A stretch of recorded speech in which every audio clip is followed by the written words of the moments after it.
जय जगन्नाथ। नमस्कार दर्शक बंधु, आज राशिफल कार्यक्रम को आपण मानू स्वागत। आज श्रावण मास 18 दिन अगस्त 2 तारीख शुक्रवार। आसतु जानिबा तिथि नक्षत्र विषय रे। श्रावण कृष्ण पक्ष त्रयोदशी तिथि संध्या 3टा 26 पर्यंत रहुछि। आरद्रा नक्षत्र दिन 12टा 8 पर्यंत रहुछि। मिथुन चंद्र 60 दंड। आज घात चंद्र कन्या राशि। आज निषिद्ध खाद्य वार्ता की बैगण अपराह्न 3टा 26 पर ब्रीही बीरी भोजन निषेध। आज शुभ बेला प्रातरु दिवा 7टा 12 मध्य, पुणी 8टा 4 पर 10टा 36 मिनिट मध्य। ये आज दिन विषय रे। आसंतु जानिबा 12टी राशि राशिफल विषय रे। प्रथम जानिबा मेष राशि विषय रे। व्यवसाय दृष्टि आज आपणक पई एक भल दिन हेबाकू जाउछि। नूतन प्रयास रे सफल हेबे।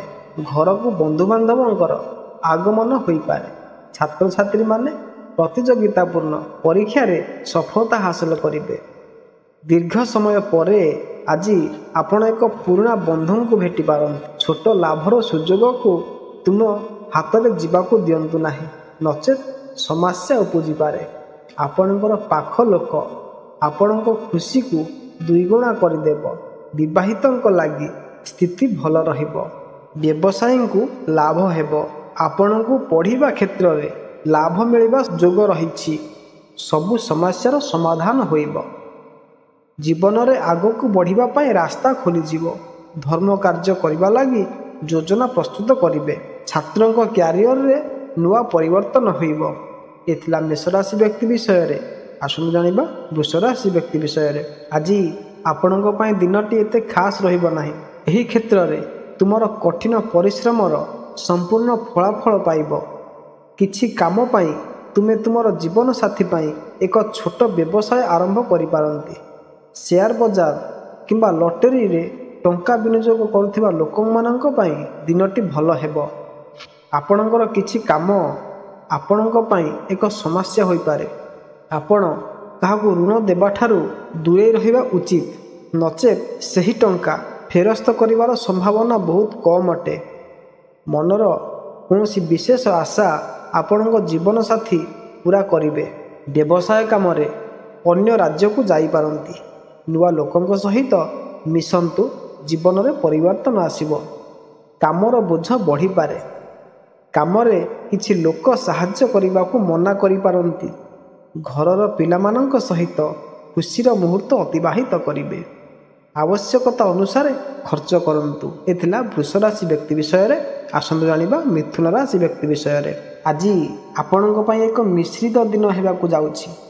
आपण शॉपिंग पई निज साथी को नहीं पारिबे एवं आज आपणकर व्यक्तित्वर उन्नति हेबो। कौनसी बाहर लोकंकु गुरुत्वपूर्ण व्यवसाय सूचना प्रकाश करंतु नाही। आज आपण किछि प्रभावशाली व्यक्ति को भेटी पारंती। परिवारर जने सदस्यंक सहित तुमे किछि विषय रे जुक्ति तर्क करि पारिबो। तुमर जने बंधु तुमको किछि टंका संबंधी साहाय्य मागी पारे। नुआ काम रे भाग्यर संपूर्ण रूपे सहायता पाइबे। अधिकारी मानंकर प्रशंसा आपनकु उत्साह देव। व्यवसाय रे यथेष्ट लाभ पाइबे। प्रेमी जुगलंक पई भल दिनटिए। पर्यटन क्षेत्र रे थिबा लोकंकु धन लाभ हेबो। आपणकर किछि नुआ बंधु होई पारंती। आपणको काम रे अधिकारी वर्ग खुशी रहिबे। छात्रंक लागि दिनटी भल रहिबो। एथिला मिथुन राशि व्यक्ति विषय रे। आसनु जानिबा कर्कट राशि व्यक्ति विषय रे। स्वास्थ्य क्षेत्र रे अस्थिरता देखा देई पारे। केही जहा सुनी छंती ताहा पाइबा परे आपनको कौनसी निष्पत्ति नेबाकू एड़ाइबाकू पड़िबो। पितांकर आखि संबंधी समस्या थाई पारे, जहा आपनको असुविधा रे पकाइबो। जदि आपण पूर्वरु काहाकू ऋण देइथिले तेबे आपण एहाको मध्य फेराई पारिबे। पिला माने आपणको आशा पूर्ण करिवे। जदि तुमे काहाकू कौनसी काम न्यस्त कर, यह ठीक समय रे समाप्त हेबो। आपण समस्तंक दृष्टि रे भल होई रहिबे। ଘରୋଇ ସମସ୍ୟାର ସମାଧାନ ବାହାରିବ। ଘରୋଇ ଉଦ୍ୟୋଗରେ ଚାକିରି କରୁଥିବା ଲୋକଙ୍କୁ ନୂଆ ପ୍ରୋଜେକ୍ଟ ମିଳିବ। ପ୍ରେମ ସମ୍ବନ୍ଧରେ ପ୍ରାଗଢ଼ତା ଆସିବ। କୌଣସି ନା କୌଣସି ସମସ୍ୟାର ସାମ୍ନା କରିବେ। କିଛି ଲୋକ ଆପଣଙ୍କୁ ସାହାଯ୍ୟ ମଧ୍ୟ କରିବେ। କାରବାରରେ ଅଚାନକ ଧନ ଲାଭ ହେବ।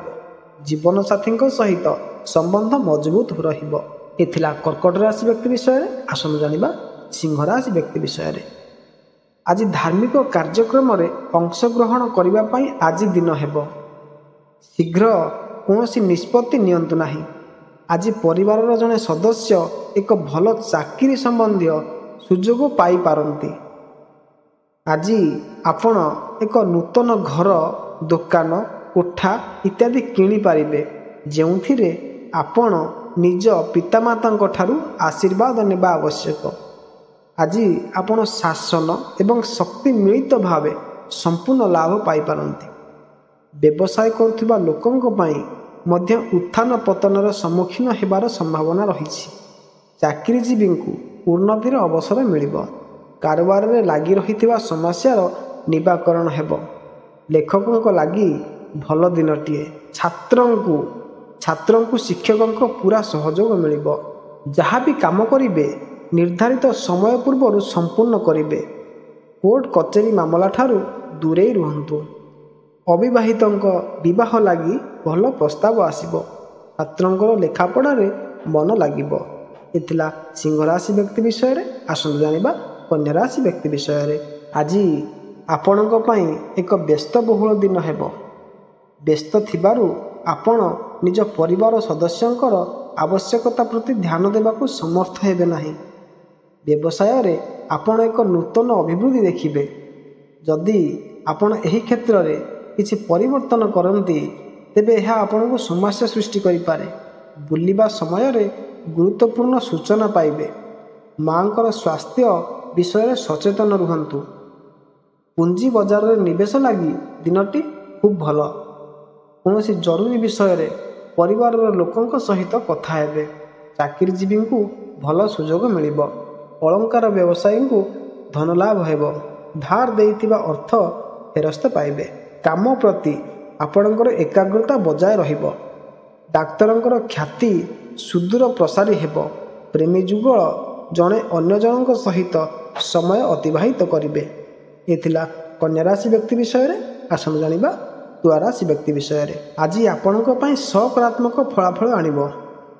କର୍ମକ୍ଷେତ୍ରରେ ତୁମର କଠିନ ପରିଶ୍ରମ ଅନୁଯାୟୀ ଫଳାଫଳ ପାଇଲେ ତୁମେ ଖୁସି ହେବ। ଆର୍ଥିକ ଦୃଷ୍ଟିକୋଣରୁ ଆଜି ମଧ୍ୟ ଏକ ଭଲ ଦିନ ହେବ। ବ୍ୟବସାୟରେ ଭଲ ଟଙ୍କା ପାଇ ଆପଣ ଖୁସି ହେବେ। ଆପଣଙ୍କର କିଛି କାମ ଆଜି ଆପଣଙ୍କ ପାଇଁ ସମସ୍ୟା ଆଣିପାରେ। ପତି ପତ୍ନୀଙ୍କ ସହ କିଛି ବିଷୟରେ ଅନାବଶ୍ୟକ ଯୁକ୍ତି ହୋଇପାରେ, ଯେଉଁ କାରଣରୁ ଟେନସନ୍ ରହିବ। ଶାନ୍ତ ରହି ନିଜର ପ୍ରାଥମିକତା ସ୍ଥିର କରନ୍ତୁ। ଆବଶ୍ୟକତା ଅନୁସାରେ ଖର୍ଚ୍ଚ କରନ୍ତୁ। ମହିଳାମାନଙ୍କୁ ପରିବାରର ପୁରା ସହଯୋଗ ମିଳିବ। ଆପଣ ଭାବିଥିବା କାମ ପୁରା ହୋଇଯିବ। ପ୍ରସାଧନ ବ୍ୟବସାୟୀଙ୍କୁ ଯଥେଷ୍ଟ ଲାଭ ମିଳିବ। ଚାକିରିଆଙ୍କ ଲାଗି ଦିନଟି ଭଲ। ପରିବାରରୁ ଅଶାନ୍ତି ଦୂର ହେବ। ଲେଖାପଢ଼ାରେ ଅଧିକ ପରିଶ୍ରମ କରନ୍ତୁ। ଏ ଥିଲା ତୁଳା ରାଶି ବ୍ୟକ୍ତି ବିଷୟରେ। ଆସନ୍ତୁ ଜାଣିବା ବିଛା ରାଶି ବ୍ୟକ୍ତି ବିଷୟରେ। ଆଜି ତୁମ ପାଇଁ କଠିନ ପରିଶ୍ରମ କରିବାର ଦିନ ହେବ। ତୁମେ ତୁମର ପତିଙ୍କ ସହିତ ତୁମର ପିଲାଙ୍କ କ୍ୟାରିୟର ବିଷୟରେ କଥା ହୋଇପାରିବେ। ଏକା ସାଙ୍ଗରେ ଅନେକ କାର୍ଯ୍ୟ ଗ୍ରହଣ କରିବା ହେତୁ ତୁମର ଚିନ୍ତା ବଢ଼ିବ। ତଥାପି ତୁମକୁ ତୁମର ଗୁରୁତ୍ୱପୂର୍ଣ୍ଣ କାର୍ଯ୍ୟଗୁଡ଼ିକୁ ଠିକ୍ ସମୟରେ ସମାଧାନ କରିବାକୁ ପଡ଼ିବ। ଯଦି ଘରୋଇ ଜୀବନରେ କିଛି ସମସ୍ୟା ଚାଲିଛି, ତେବେ ଆଜି ଆପଣ ମଧ୍ୟ ଏଥିରୁ ମୁକ୍ତି ପାଇବେ। ଛାତ୍ରମାନଙ୍କୁ ସେମାନଙ୍କ ଶିକ୍ଷାର ସମ୍ମୁଖୀନ ହେଉଥିବା ସମସ୍ୟା ବିଷୟରେ ସେମାନଙ୍କ ବୟସ୍କମାନଙ୍କ ସହିତ କଥାବାର୍ତ୍ତା କରିବାକୁ ପଡ଼ିବ। କାମରେ ଲାଗି ରହିଥିବା ବାଧା ଦୂର ହେବ। ଆପଣଙ୍କୁ ବହୁତ ଲାଭ ମିଳିବ। ସନ୍ତାନ ଆପଣଙ୍କୁ ଭଲ ସମାଚାର ଦେବେ। ଛାତ୍ରଛାତ୍ରୀଙ୍କ ଲାଗି ଦିନଟି ଖୁବ୍ ଭଲ। ଦିନଟି ପୂର୍ବ ଅପେକ୍ଷା ଭଲରେ ବିତିବ। ଯୋଜନା ପ୍ରସ୍ତୁତ କରି ତାହାକୁ ସୁଚାରୁ ରୂପେ କାର୍ଯ୍ୟକାରୀ କରିବା ପାଇଁ ଚେଷ୍ଟା କରିବେ। ଘରେ ଖୁସିର ପରିବେଶ ରହିବ।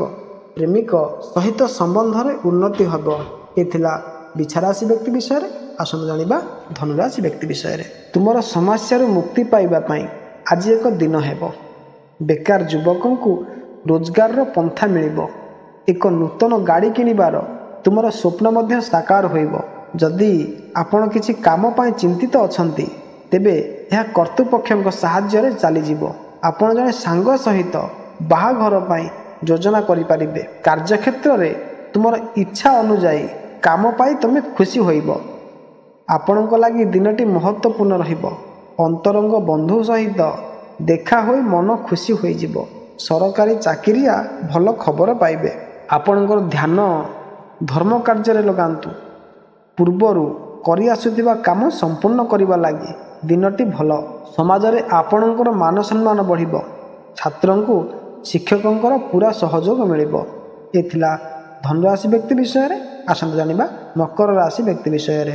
ଆଜି ଆପଣଙ୍କ ପାଇଁ ପ୍ରଗତିର ଦିନ ହେବ ଏବଂ ଆପଣ କିଛି ଯୋଜନା ବିଷୟରେ ତୁମ ପିତାଙ୍କ ସହିତ କଥା ହୋଇପାରିବେ। ଆପଣ ପରିବାରର ଛୋଟ ପିଲାମାନଙ୍କ ପାଇଁ ଏକ ଉଦାହରଣ ଆଣିବେ। ବ୍ୟବସାୟ କରୁଥିବା ଲୋକମାନେ ସେମାନଙ୍କ ଯୋଜନା ପ୍ରତି ସମ୍ପୂର୍ଣ୍ଣ ଧ୍ୟାନ ଦେବା ଉଚିତ, ନଚେତ୍ ସେମାନେ ଏକ ଭୁଲ କରିପାରନ୍ତି। ସରକାରୀ ଚାକିରି ପାଇଁ ପ୍ରସ୍ତୁତ ହେଉଥିବା ଲୋକମାନେ କିଛି ଭଲ ଖବର ଶୁଣିବାକୁ ପାଇବେ। ଚାକିରିରେ କାମ କରୁଥିବା ଲୋକମାନେ କିଛି ପୁରସ୍କାର ପାଇବେ, ଯାହାପରେ ପରିବାରରେ ଏକ ଛୋଟ ପାର୍ଟିର ଆୟୋଜନ କରାଯାଇପାରିବ। ମନ ଲଗାଇ କାମ କରନ୍ତୁ, ଠିକ୍ ସମୟରେ ପୁରା ହୋଇଯିବ। ବାଲ୍ୟ ବନ୍ଧୁଙ୍କ ସହିତ ଦେଖା ହୋଇବ। ଜୀବନସାଥୀଙ୍କ ସହ ସିନେମା ଦେଖିବେ। ନିଜ ବାକ୍ ଚାତୁରୀ ବଳରେ ଲୋକମାନଙ୍କୁ ବୁଝାଇବା ପାଇଁ ସକ୍ଷମ ହେବେ। ବସ୍ତ୍ର ବ୍ୟବସାୟୀଙ୍କୁ ଯଥେଷ୍ଟ ଲାଭ ହେବ। ଦାମ୍ପତ୍ୟ ଜୀବନରେ ମଧୁରତା ବଜାୟ ରହିବ। ଏ ଥିଲା ମକର ରାଶି ବିଷୟରେ। ଆସନ୍ତୁ ଜାଣିବା କୁମ୍ଭ ରାଶି ବିଷୟରେ। କୌଣସି ବିତର୍କକୁ ଏଡ଼ାଇବା ପାଇଁ ଆଜି ଆପଣଙ୍କ ପାଇଁ ଏକ ଦିନ ହେବ। ଚାକିରି ଖୋଜୁଥିବା ଲୋକମାନେ ଆଜି କିଛି ଭଲ ଖବର ଶୁଣିବାକୁ ପାଇବେ। ତୁମେ ତୁମର ପିଲାମାନଙ୍କର ଭବିଷ୍ୟତ ପାଇଁ କିଛି ଯୋଜନା ପ୍ରସ୍ତୁତ କରିବ। ଆପଣ ଆପଣଙ୍କର ଯେକୌଣସି ସାଙ୍ଗମାନଙ୍କ ସହିତ ବିନିଯୋଗ ଯୋଜନା ବିଷୟରେ ଆଲୋଚନା କରିପାରିବେ। ତୁମ ପିଲାମାନଙ୍କ ସହିତ କିଛି ବିଷୟରେ ଯୁକ୍ତିତର୍କ ହୋଇପାରେ। ପିତାମାତାଙ୍କ ଆଶୀର୍ବାଦ ସହିତ ଏକ ନୂତନ ବ୍ୟବସାୟ ପାଇଁ ପ୍ରସ୍ତୁତ ହେବ। କୌଣସି ବ୍ୟକ୍ତିଙ୍କ ମାଧ୍ୟମରେ ଆପଣ ଆଶାତୀତ ଲାଭ ପାଇବେ। କର୍ମଜୀବୀ ମହିଳା ନୂଆ କୌଶଳ ଶିଖିବେ। କାରବାରରେ ଲାଗି ରହିଥିବା ବାଧା ଦୂର ହୋଇବ। ପାଖ ଲୋକଙ୍କ ଠାରୁ ଖୁସି ଖବର ପାଇବେ। ଆପଣଙ୍କର ଉଦାର ସ୍ୱଭାବ ଲୋକମାନଙ୍କୁ ଆକର୍ଷିତ କରିବ। କଳା ସାହିତ୍ୟ କ୍ଷେତ୍ରରେ ଥିବା ଲୋକଙ୍କ ଲାଗି ଦିନଟି ଲାଭପ୍ରଦ ହୋଇବ। ଏ ଥିଲା କୁମ୍ଭ ରାଶି ବ୍ୟକ୍ତି ବିଷୟରେ। ଆସନ୍ତୁ ଜାଣିବା ମୀନ ରାଶି ବ୍ୟକ୍ତି ବିଷୟରେ। ଆଜି ଆପଣଙ୍କ ପାଇଁ ଏକ ସୁବିଧାଜନକ ଦିନ ହୋଇବ। ରାଜନୈତିକ କ୍ଷେତ୍ରରେ କାର୍ଯ୍ୟ କରୁଥିବା ବ୍ୟକ୍ତି ଆଜି ଏକ ବଡ଼ ପଦବୀ ପାଇପାରିବେ। ଯଦି ଆପଣ ଆଜି କର୍ମକ୍ଷେତ୍ରରେ ଦାୟିତ୍ୱପୂର୍ଣ୍ଣ ଭାବରେ କାର୍ଯ୍ୟ କରନ୍ତି ତେବେ ଏହା ଆପଣଙ୍କ ପାଇଁ ଭଲ ହେବ ଏବଂ ଆପଣଙ୍କର କଠିନ ପରିଶ୍ରମର ଫଳ ପାଇବେ। ଯଦି ତୁମର ଇଚ୍ଛା ପୂରଣ ହୁଏ ତେବେ ତୁମେ ଖୁସି ହେବ। ଶିକ୍ଷାରେ ସେମାନେ ସମ୍ମୁଖୀନ ହୋଇଥିବା ସମସ୍ୟା ପାଇଁ ଛାତ୍ରମାନଙ୍କୁ ସେମାନଙ୍କ ଶିକ୍ଷକମାନଙ୍କ ସହିତ କଥାବାର୍ତ୍ତା କରିବାକୁ ପଡ଼ିବ। ତୁମର ଏକ ପୁରୁଣା ଭୁଲ ଉନ୍ମୋଚିତ ହୋଇପାରେ। ଅଭିନବ କାର୍ଯ୍ୟ କରିବାର ଇଚ୍ଛା ପୂରଣ କରିବାକୁ ହେଲେ ନୂଆ କଳା କୌଶଳ ଶିଖିବାକୁ ଚେଷ୍ଟା କରନ୍ତୁ। ଅଫିସରେ ବରିଷ୍ଠ ଅଧିକାରୀଙ୍କ ସହିତ ଘନିଷ୍ଠତା ବଢ଼ିବ। ରାଜନୈତିକ କ୍ଷେତ୍ରରେ ରୁଚି ବଢ଼ିବ। ଏ ଥିଲା 12ଟି ରାଶିର ରାଶିଫଳ ବିଷୟରେ। ଯଦି ଆପଣମାନଙ୍କୁ ଭିଡ଼ିଓଟି ଭଲ ଲାଗିଥିବ ଆପଣମାନେ ଲାଇକ୍ କରିବେ। ପୁଣି ଦେଖା ହେବ ଏକ ନୂତନ ଅଧ୍ୟାୟରେ। ରହୁଛି, ନମସ୍କାର, ଜୟ ଜଗନ୍ନାଥ।